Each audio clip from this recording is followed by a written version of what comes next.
الله د خپل فضل وکړي. دا تور غر د کې پکې مغل کوټ غه دی په دغه باندې اور لګېدلی دی. هغه دی درختې دي جانوران دي دا ګړ پکې سوځېدل دي او دا سرکار د پرندو خلک او د وایلډ لایف دا ګړ راغلي دي دلې دا د اور سړي دوه د دلې د مقامي خلک هم را سره دي هغه هم مدد کوي. خو دا اور دا دورې تیز دی چې له وسه بار دی دا دور سیکې ده چې خپل ځان نسو پاتولی دا موږ لارې ته په خپله راغلي او دا وایلډ لایف وال لګیا دي کسان اور سړوي. دا مقامي سړی دی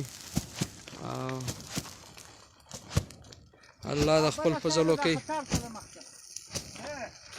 وایلډ لایف وال راغلي دي.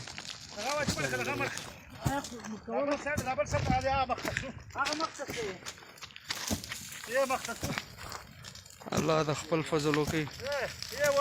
ډېر سخت اور لګېدلی ده. راځئ لار بنداژ کوساژو